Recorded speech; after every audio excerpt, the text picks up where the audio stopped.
Masaa machache yaliyopita kwa kupitia ukurasa wa Instagram, Rayvanny Vanny Boy aliposti hii hapa clip, then akaambatanisha na hii hapa caption inasema hivi happy 40 million, then akaweka emoji yenye ishara ya video, then akamaliza na emoji nyingine ya moto, alafu akamaliza na hashtag ya oh mama tetema, then emoji ya dunia, then moto, then akamaliza na hashtag iliyoondoka kama global way. Kama una dii zako mbili utakuwepo umeshaelewa kwamba kupitia Tetema remix ambayo humu ndani unawakuta washikaji kama Nora Fatei, huyu ni bidada kutokea nchi ya Canada, lakini bila kumsahau Shreya Ghoshal, huyu ni bidada pia kutoka India, lakini bila kumsahau Vishal Mishra, pia huyu ni msanii kutokea India. Ndani ya mwezi mmoja tayari views milioni 40 wameshafika pale mjini YouTube tangu kuweza kutoka hii hapa remix oh mama Tetema remix.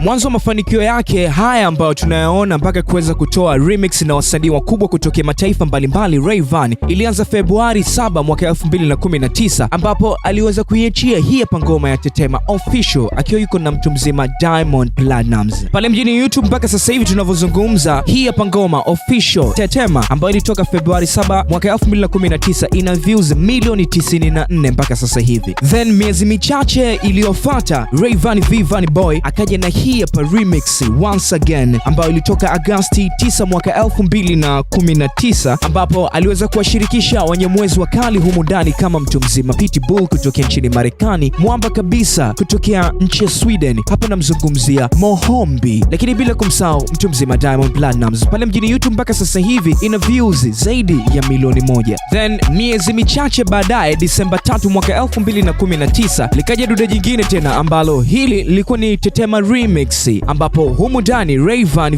Vanny Boy aliwashirikisha washikaji kama Pato Ranking kutokea nchini Nigeria, Zlatan Edibala, mzee wa Chimelemele Chipato kutokea kitaa kile pale cha Nigeria, na bila kumsahau Simba la Masimba Dangote, Diamond Platnumz. Mpaka right now tangu iweze ikawa released ina views milioni 7.9. Then usisahau ile Tetema remix ambayo mtu mzima Rayvanny Vanny Boy alimshirikisha Maluma. Hii ngoma mpaka sasa hivi pale mjini YouTube ina zaidi ya views milioni 57. Ilitoka Novemba 12 mwaka 2021. Hii ngoma kwa kupitia album ya Maluma ambayo ilikuwa inaitwa Don Juan iliweza kuwa nominated kwa mwaka 2024 katika tuzo za Grammy kupitia kipengele cha Best Latin Pop Album. Hayo ni baadhi tu ya mafanikio ambayo yameweza kupatikana kwa kupitia ngoma hii hapa ya Tetema ambayo this time around kwa kupitia remix ambayo imeweza kufanywa na mtu mzima Rayvanny Vanny Boy akiwa amemshirikisha Nora Fatei, lakini bila kusahau wasanii kutokea India kama Shreya